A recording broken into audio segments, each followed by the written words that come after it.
On the last video,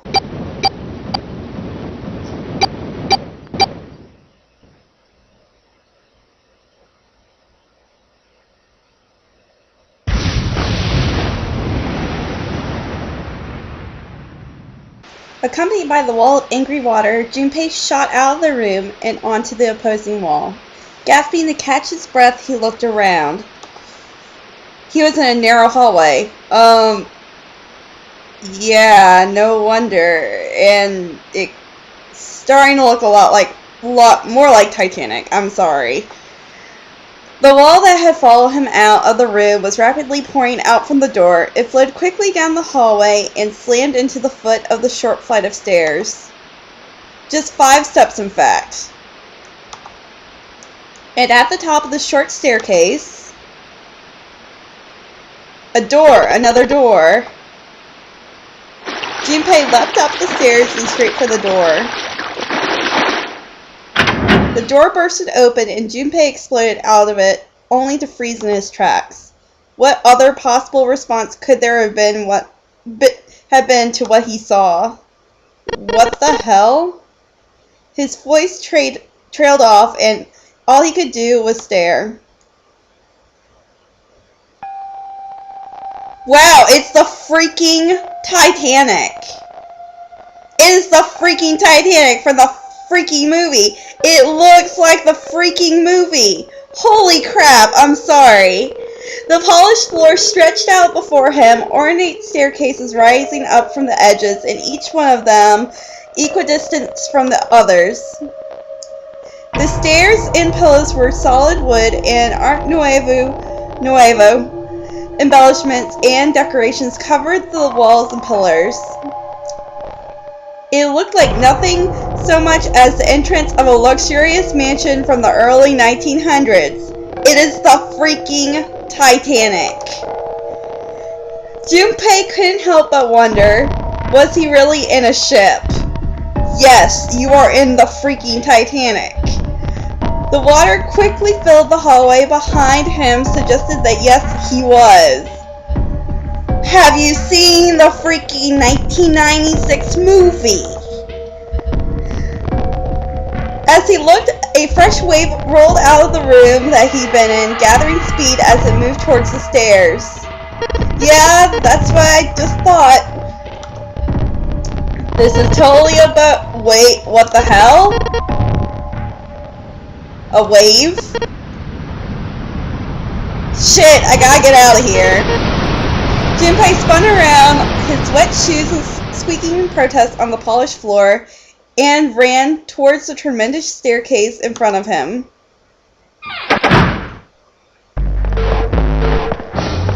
C deck. You are not Jack. B deck. As he ran, he glanced quickly at the plates mounted on the wall, denoting the decks of the ship. He took the stairs 2 at a time, not entirely sure of where he would find himself, just as he began to wonder where, in fact, the stairs did lead. Wow, that girl has large boobs. I'm sorry. That's the first thing that freaking came to me. Junpei saw another person out of the corner of his eye. Well, 4. He stopped short, nearly tripping over the next stair, and looked. It wasn't just one person he had seen. On the landing to the left of the stairs, there were 4 people staring at him. And 3 more. All told were 7 of them. It looked as though they were on their way down the stairs. They stopped short when they saw Junpei, their eyes wide. He'd done the same, of course, and now they stood there, staring at another. Junpei didn't move, one foot placed awkwardly on the next step in the middle of the stride. Who were these people? The entire interaction lasted only in a matter of seconds. The woman spoke to Junpei as they began to move again. Oh, booby lady. I guess there is another one of us now. The woman was dressed, Junpei thought, rather like a dancer. Her clothes covered very little and her prestigious jewelry a little more. Hey, you, come on. Hurry. With no further ceremony, she ran straight past Junpei and towards the doors behind him. The sudden proximity of a woman with such striking assets left Junpei momentarily stunned. But others wasted no time and quickly followed the strange woman. The first to pass Junpei was a young man with silver hair. He threw a quick glance at Junpei's direction as he ran, muttering, one of us, huh? Following him was an older man, his face calm and without fear. Soft wrinkles sprouted from his eyes, and he came close enough as he passed Junpei to see the wisp of gray in his hair. His composure and shock of his hair struck Junpei as rather like of an elderly lion. Going up won't do you any good. There's 2 doors, but neither of them will open. She's cute! Next to speak was a girl with pink hair and a high voice. Come on! Aren't you coming? You gotta hurry! Her small hand was wrapped around the wrist of another man. His eyes were closed, almost as though he were sleeping. His features were graceful, almost serene, and he was dressed rather elegantly for someone his age. Something about his posture seemed very refined, and Junpei couldn't help feeling he was noble and dignified somehow. He'd certainly never seen one, but this man seemed like what Junpei always imagined a prince would be. There's 9 of us then. All the cards in hand. What does all the cards in hand mean, he wondered. Junpei opened his mouth to ask what the other man meant, but the girl in the pink hair rushed past him and they were gone. He turned just in time to see 2 more people running towards him. One of them had hairs like a bird's nest and looked those a stiff breeze might have toppled him. And then the other one was veritable mountain of a man. The scrawny one said nothing and scuttled past Junpei as though they were running from something. Hey, what the hell are you standing around there for? Didn't you hear him? The doors on A deck are no good. We gotta check the doors on B deck.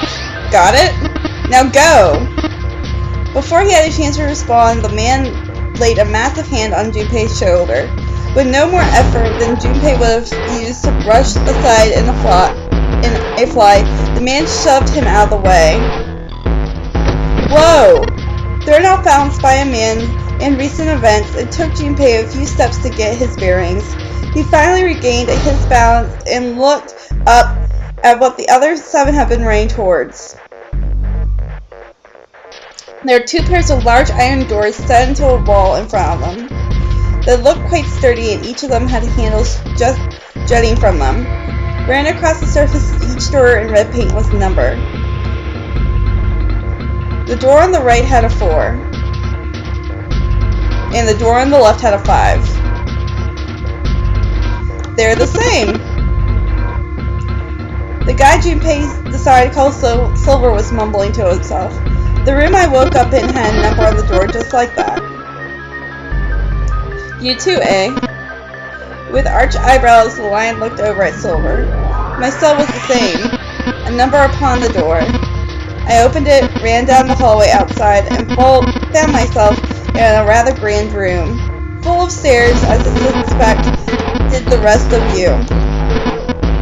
It was as though the floodgates had been opened. They all began to talk at once. Me too. I did too. Yeah, a door with a number on it. It soon became clear that each one of them had awoken in a room with a locked door and solved a puzzle to escape. They all ended up in the same room, almost as though they'd been guided there. Yes, we all saw the same thing. That's not important. We need to hurry. Yeah, think I don't know that lady? Before the dancer had time to finish, Silver was already running. He grabbed a hold of the door labeled 5 and pulled. However, fuck, it's not opening. This damn thing won't even budge. Move. You're in the way. Mountain grabbed Silver's shoulder and tossed him aside. His path cleared, and he took a few steps back and then threw himself at the door. Once, twice, 3 times, 4 times. The door shook and his body slammed into it, but no signs of breaking or opening. The mountain threw himself at the door again. Junpei turned towards door 4. Next to the door in the wall was a small box. It looked like the one that he'd just seen in his room next to that door. If it was the same, then this door was likely locked as well. Still, he had to check. Junpei grabbed the handle, threw all of his weight onto it. Gah! It was locked as tight as the door next to it, as he suspected. Damn it! Junpei punched the door as it did not respond. Were these the only doors, he wondered? He barely finished the thought as when the C-deck plate he passed on its way up sprang by to his mind. His body moved before he had time to think. Junpei turned and ran back towards the stairs.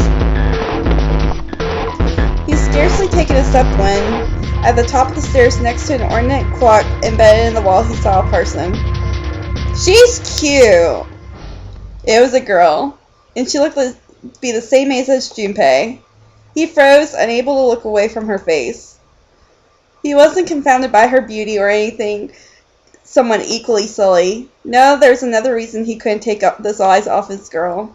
Junpei had seen her somewhere before. He couldn't quite remember where, but he knew that he met her before. The girl, too, stared at Junpei, similarly stunned. Her response suggested that she'd seen him before as well. Without saying a word, Junpei walked slowly towards her. She didn't move. It was almost as though she was held in place by some sort of magical spell. As Junpei stepped onto her landing, the spell broke. No sooner he had set his foot down, the whole ship began to shake for a second time. Aha! The quake caught the girl unprepared and she fell. Moving on instinct, Junpei leapt to catch her. Or so he thought. He totally caught her boobs. Her face was far closer than it should have been, mere inches from his own. He was flat on his back, and she had landed squarely on top of him. The girl seemed to be confused as he did, and her face suggested that she hadn't fully recovered from seeing him. For a moment that seemed to stretch for a very long time, they stared at one another. The ship stopped shaking. Everything was quiet. Water could be heard from the bottom of the ship, lapping faintly at the walls and ceilings, but eventually that faded as well. The silence was complete, a thick, muffling blanket. At last, the girl opened her mouth. Oh my gosh, is that you, Jumpy? Jumpy. Jumpy. Her words echoed through Junpei's head, and suddenly his memory returned. Akane? Why hadn't he realized it before? This girl was Akane Kurashiki. She and Junpei had been friends in childhood. They'd gone to elementary school together for 6 years. But what was she doing on this ship? Her soft eyes were only inches away from his own. He could feel the warmth of her face. Feelings that he'd long forgotten began to work their way to the surface. He could feel his face heating up. At that moment, a speaker cracked to life and a cold, eerie voice filled the room. Welcome aboard. I welcome you all from the bottom of my heart to this, my vessel. With the voice invasion, the spell between Junpei and Akane was broken, and all hints of budgeting romance instantly forgotten. They hurriedly untangled themselves from one another and struggled to their feet. Their 7 companions that heard the voice as well, and many of them's faces gone pale. They looked around frantically, desperate to locate the source of the voice. At last they found it. A speaker set in the ceiling. I am Zero, the captain of the ship. I am also the person who invited you here. The voice was harsh, obscured by occasionally the crackle of static. But Junpei recognized it. How he could have forgotten it. That was the same voice that he heard from the man in the gas mask. Hey asshole, what is this? Come on, out of here, I want to get a look at you. What do you mean to do to us? I mean to have you participate in a game. Some of you, I know, are familiar with this game. The nonary game. It is a game where you will put your life on the line. The nonary game? What the hell is that? The voice continued, implacable. The rules of the nonary game can be found upon your persons. They are simple rules. Read them. Nonary game. Hey, there's something in my pocket. Check this out. Silver reached into his pocket and pulled out a small piece of paper. The rest of them reached into their own pockets and pulled out similar slips of paper. Junpei followed suit and dug into his pocket of his pants. He felt the telltale crumpled paper, slightly damp from his earlier ordeal. Hey, I got one too. Then, but it seemed Zero had seen fit to grace us with a letter. Would you mind terribly reading it to us, young man? His request had been delivered to Junpei, who, after a short moment of surprise, as he'd been asked. On the ship you'll find a handful of doors emblazoned with numbers. We will call them numbered doors. Doors in front of you are a pair of the same. The key to opening these numbered doors are numbered bracelets that each of you possess. Should you total the numbers in your number bracelets and find that the digital root of the number is equal to the number of that door, the door will open. Only those who have opened the door may pass through. There are, however, limits. Only 3 to 5 people can pass through one of the numbered doors. All those enter must leave, and all those enter must contribute. Bracelet. Junpei figured out what had to mean the bulky thing on his wrist that looks like the freaking Omnitrix, as my friend pointed out. He glanced around it, looked at like everyone else had one as well, and come to the same conclusion. They must become superheroes. The purpose of this game is simple. Leave this ship alive. It is hidden, but an exit can be found. Seek a way out. Seek the door that carries the 9. Junpei had reached the end of the letter, and there was a long moment of silence, and the speaker cracked to life once more. There is last thing I must tell you. As you no doubt surmise, the ship has begun to sink. On April 14, 1912, it is the freaking Titanic! I knew it! I knew it! Freaking history comes together again! The famous ocean liner, the Titanic, crashed into an iceberg. After remaining afloat for 2 hours and 40 minutes, it sank beneath the waters of the North Atlantic. I will give you more time. 9 hours. That is the time you will be given to make your escape. The voice finished and the speaker went silent. The sound of the bell tolling echoed through the hall. It came from a dance hall adjacent to the stairwell. It took those assembled to the stairs moments to trace the sound to an antique clock embedded in the wall. 7, 8, 9. The sound of the 9th bell faded away, and the 10th never came. That meant the time was 9 o'clock. Most likely 9 o'clock in the evening. When Junpei had peered out of the window of his cell, he seen nothing but blackness. It had to be nighttime. If it was the case, they would need to escape by 6 a.m. the following day. Now it is time. let our game begin. I wish you the best of luck. Sweet, so we're on the freaking Titanic. The speaker went silent and did not speak again.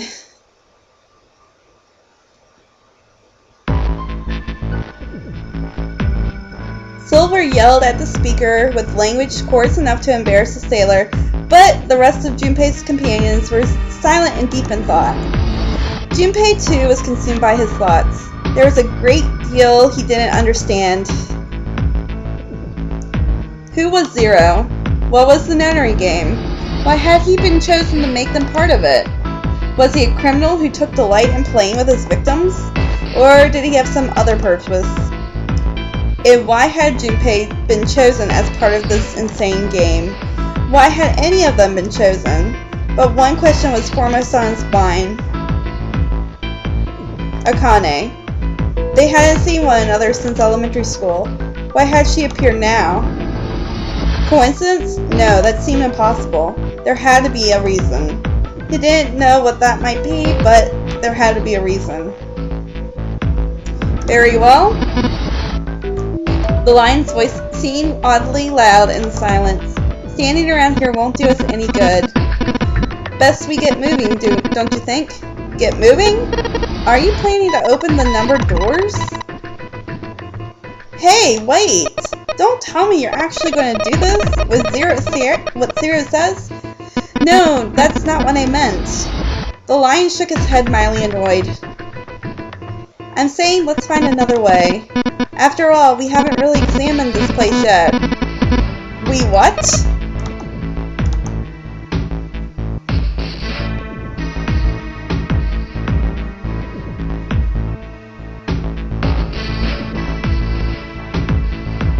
Why are you guys wasting time? Their separate investigations finished and all 9 people returned to where they left one another. The result of all their work was nothing. They were completely sealed in. Their hard work was not gone to complete waste, however. They had learned a number of things as they scoured the parts of the ship that they could reach. It seemed like they were confined to decks A through C. C deck was as far down as they would be able to go, however. The reason being, D deck was completely submerged. Strangely, however, the water had risen higher than D deck. The flow seemed to have been stopped somehow, so evidence by the surface of the water on D deck was as smooth as glass. The prince knelt down and gently drew his head across it. Perhaps the Zero fellow had used some sort of remote control to seal a watertight door lower down. He said that our time limit was 9 hours. In other words, this water won't rise for another 9 hours. So you're saying we won't sink till then? Well, I'm saying, well, that may be a little too optimistic. No point for wishful thinking. Ugh. There are 3 metal doors on C deck. A single door stood off on the side, two more walls facing a central staircase. None of them had numbers or verification devices. They were, however, locked like the other doors. No matter how much they pushed or shoved, the doors refused to move. The mountain and lion threw themselves against the wall against them a few times, but no avail. The door in the back had a keyhole. Just above it was a strange mark in the shape of the circle surrounding the dot. There were 2 other doors on C deck as well, but they were clear that they were elevators, as each had a button next to it with an upside down triangle.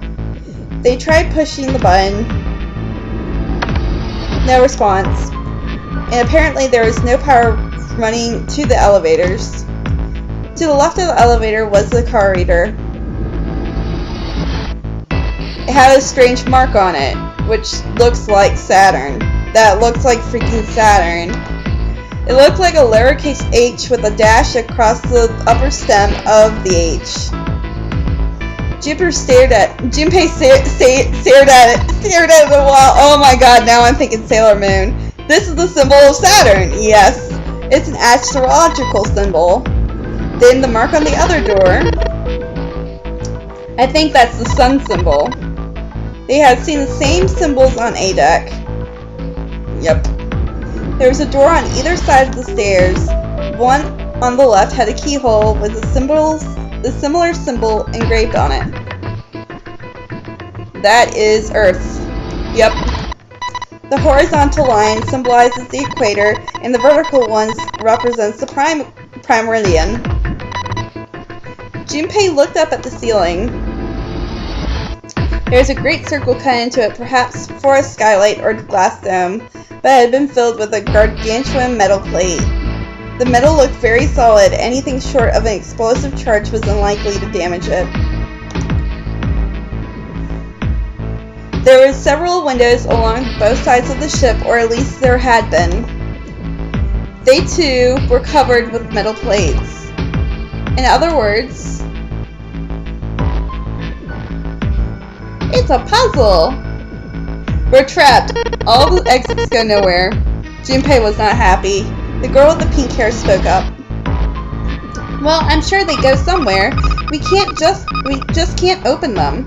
Then the mountain spoke. You don't know that. For all we know, they open into walls or take us in circles. The prince did not agree.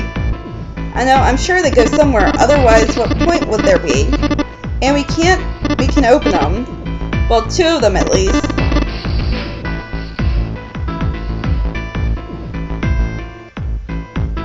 You mean the numbered doors? All eyes turned towards the doors with numbers on them. The atmosphere in the room grew tense. Hey, wait a minute. I think I said this earlier, but I don't think we should do that. The dancer moved in front of the doors as if to block them. We have to be crazy to open these doors. If we do that, we're doing exactly what Zero wants us to do. Suddenly, everyone began to speak at once. I agree. I don't. That's a terrible idea. We should keep going. We should stay here. We don't have any other way to open any of these doors. We should just wait. Someone's bound to come find us. We don't have time for that. In 8.5 hours, the ship's gonna sink. The clamor of the voices made it next to impossible to determine who was saying what. The arguments grew more and more intense until people were shouting and screaming at another. Junpei had remained silent, but at last he could take no more. Hey! Shut up! They fell silent and all eyes turned to Junpei. He felt each stare burning into him, but he refused to flinch. Before we try and decide where we were going to go, there's something else we ought to do. What's that? We need to exchange information. We don't know anything about each other. I want to know who you guys are. Who are you, where you came from, and why you ended up here. Don't tell me you aren't curious too. They were all silent. Some of them looked at another way, or bit their lip, or crossed their arms and stared at the ceiling. But one of them spoke up. It was Akane. I agree. I think Jumpy is right. Jumpy? Oh, I'm sorry. I'm talking about him. I call him Jumpy. His name is Junpei. She pointed towards Junpei. We're childhood friends. We went to the same elementary school. Wait, stop. Don't tell us stuff we didn't ask you about. Zero's probably watching us right now. What are you going to do if he's listening in? Wouldn't that be bad? Hell yeah, it would. We don't know how much of that bastard knows about us. Maybe he could just pick a bunch of random people to kidnap. If that is the case, it can be dangerous to let him know too much. If Zero knows who we are, he could go after our families. Maybe he'll tell us he had him to get to us to do stuff, you know? But we need to know what our names are. It's going to be hard to talk to each other if we don't have names. Alright, then we have code names. To him, apparently, it seemed like an obvious solution. Code names? Yeah, we'll each pick something. Like, I'll be 7. 7? Why are you 7? It seemed like a fair question. The mountain stuck out his left arm. 'Cause this bracelet number says 7. Oh, I get it. Yeah, that's a good idea. He smirked. Alright, I'm gonna be Santa. Any of you chumps know Japanese? No? Well, San means 3. So I'll be Santa. You know, like Santa Claus? Fits, don't you think? Then your bracelet number. Yeah, it's got a 3 on it. Good job, Grandpa. Just like the mountain had done, Silver thrusted out his left hand. Sure enough, the face on his bracelet read 3. He's not going to be giving us gifts, though. That sucks. Very well then, I'll go next, shall I? My bracelet number is 1. Given that, I think Ace is most appropriate. I'll be Lotus then, as I'm sure you all know it has 8 petals. Which means, of course, that my bracelet number is 8. I would appreciate it if you would call me Snake. 'Cause Snake Eyes, too. The Ace has chosen cards, and I would choose dice. Snake Eyes, clearly, which is particularly relevant since I am blind. Whoa, he's blind? Whoa!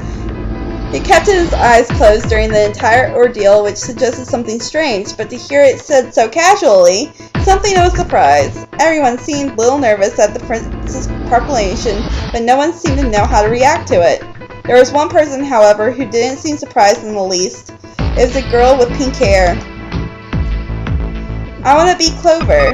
You know, like 4-leaf clover? Good luck, right? Looking almost bored, she held out her left hand. The face of the bracelet showed the number 4. They come around to Junpei. He held out his bracelet. Alright, my number's 5, so my code name's gonna be... Why have one? It's not like there's gonna be any point to it now. The dancer cut him off in mid-sentence. I mean, we all know what your name is already. You're Junpei. Oh. They all nodded. Akane stepped forward nervously. Then you should be call me my name too, because I mean, it doesn't seem fair to Jumpy? You're thinking it's not cool to hide your name after you told us his? Akane fidgeted awkwardly. Junpei decided that he had to do something. What's your bracelet number? It's 6. She hesitated for a moment and then held out her left hand. As she claimed that her bracelet's face showed a 6, Junpei looked at it for a moment and thought, alright then, why don't we call you June? June? Yeah, you know, the 6th month of the year. So, you're June. Jumpy. Akane kneaded her hands and looked at Junpei uncertain. He smiled back at her reassuringly. Are you good with that? She thought about for a few more minutes and then seemed to come to a decision and gave Junpei a small nod. Their names decided, Junpei ran over them quickly in his head. 1 was Ace, 2 was Snake, 3 was Santa, 4 was Clover. 5 was Junpei's number. Akane was 6, and Junpei had given her the codename of June. 7 was 7. 8 was Lotus, and that meant 8 of them, including Junpei, had revealed their bracelet numbers, but there was still one person left. He was a man with glasses and hair like a bird's nest. He hadn't said anything since they met on the stairs, and he didn't look like the sort of person who was inclined to conversation. His skin was pale and his breathing was heavy, and he looked soaked in nervous sweat. His behavior seemed very suspicious or perhaps emotionally unstable, or it was difficult to tell. Whatever the case, it seemed clear that he only had a fingertip's worth of a grip on his sanity. The girl with pink hair, Clover, walked up to him slowly. She put his hands on her hips and eyed him suspiciously. What number are you? He didn't answer. His bloodshot eyes switched from person to person and his breath came in hot pants. Hey, I'm talking to you. The man licked his dry lips and shaking tongue and spoke with a voice like an old paper. Isn't it obvious? There are 9 people here. And you know numbers 1 through 8 are... I'm the only one left. So you're 9? Yeah. He extended a trembling arm. The bracelet did indeed say 9. Clover looked at it conspicuously. What's your code name? Code name? What do you want us to call you? We all made up names, so you should too. I don't need one. Why not? Because I'm not going to stay here with you. He took a shuddering breath and exhaled. Clover looked at him with something very like disgust. You got some sort of plan? I do. Yeah? What's that? You sure you want to know? Yeah. Alright. Let me show. I'm going to do this. Hey! By the time they realized what he was doing, it was too late to stop him. The man's body moved like a snake's. In the blink of an eye, he slid his arm around her and wrapped his arm around her waist. Hey, what the hell are you doing? Santa leapt forward, and Clover and the ninth man. He was halfway there when... Stay back! Suddenly, the man's hand dove into his pocket. Holy shit! He came back out with a knife. A pocket knife.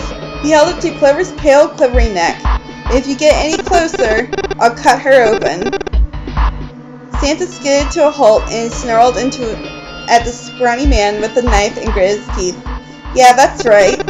The man's smile was neither friendly nor reassuring. Sweat poured down his neck, soaking the collar of his shirt. Clover, are you alright? The prince, Snake's voice sounded oddly concerned. Yeah, I'm fine. Her voice shook, making her words even less convincing. What the hell are you trying to do? I told you. This is my plan. What are you going to do to her, you sick son of a bitch? Don't worry. I'm not going to do anything to her. If she does what I tell her to, I'll let her go. He started to move backwards slowly, keeping his grip on Clover. Keeping their distance, Junpei and the others followed. Eventually, the man reached the wall. He gave a start as his back touched it and glanced around quickly and spoke. Verify. Huh? The left. Look at your left. Do you see the device on the wall? Place your hand on the scanner panel, the round part. What if I don't?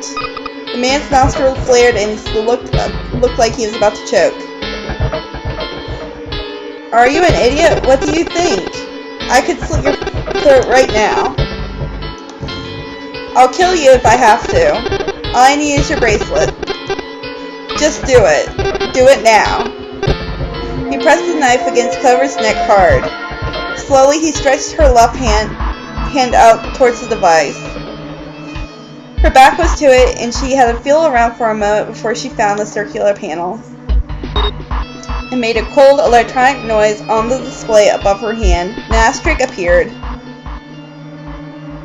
So that's how it works, Junpei thought to himself. By placing one palm on the ninth man, called the scanner panel, the user's bracelet would enter the device. Should the total numbers on your numbered bracelets and find the digital root of that number is equal to the number of that door, the door will open. Junpei shifted his eyes to the door itself. The number on it was a 5. The ninth man seemed to know a little more about the device operation than he should. How had he known exactly what to do? Good, you're done. Next. His bloodshot eyes crept from person to person until finally they stopped on the lion ace. You, right? You're the one with the number 1 bracelet, right? Yeah, I am so. Then you're next. Just verify number like this little brat did. What are you doing? Do it. Don't you care what happens to her? Okay, just calm down. Ace held his hands and palms out. The ninth man jerked his chin over towards the device. Slowly, cautiously, Ace moved towards the device.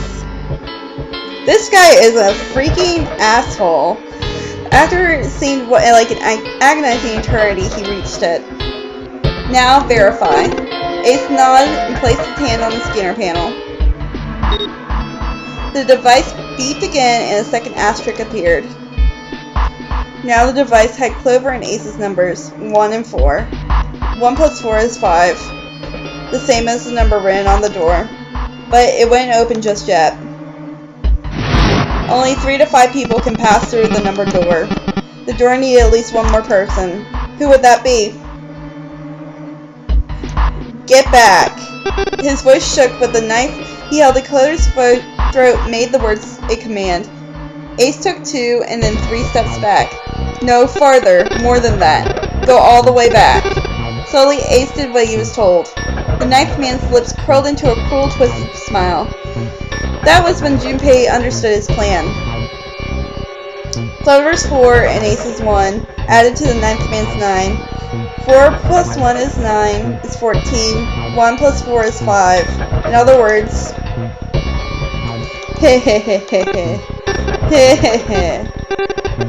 thank God you're all so cooperative.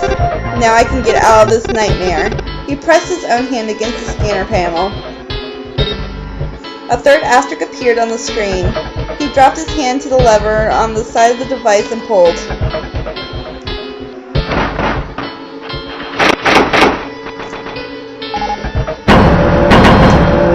Oh, snap. The door opened with a heavy metallic groan. He let go of Clover. Wait! Junpei leapt forward at the ninth man, but he wasn't fast enough. The man shoved Clover and hopped through the door. Okay, have a good one, guys. I'm going off ahead now. Well then, goodbye. He raised his hand and waved a twisted smirk on his face, and then he was gone.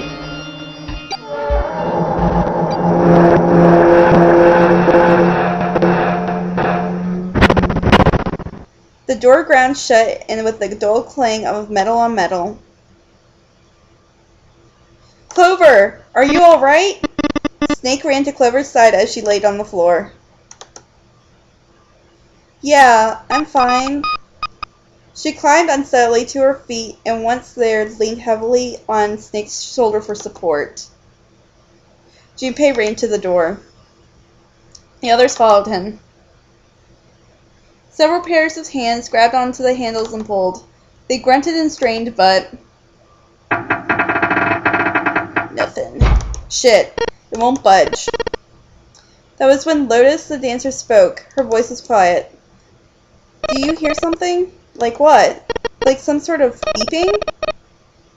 Junpei pressed his ear against the cold metal door. The others did the same. You're right, I can hear it too. What is this? They heard something else. It was the ninth man. Shit! Why isn't it stopping? God damn it. You lied. Lied? This wasn't supposed to happen. This is wrong. This is wrong. His voice shook with fear. Safe on the outside, they stepped back from the door and looked at one another. What's happening in there? Haha. Open the door, please. I'm begging you. Help me. Please get me out of here. Get me out of here. Junpei grabbed a hold of the device. He slammed his head on the scanner panel. Nothing happened. Why didn't it register him? He looked at the display where the asterisks had shown up. It said engaged. Oh my god, there's no time left. Listen, I was lied to. He lied to me. He put me in here. It was him. He killed me. It was him. Ah.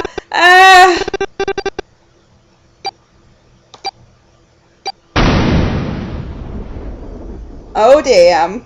Oh snap.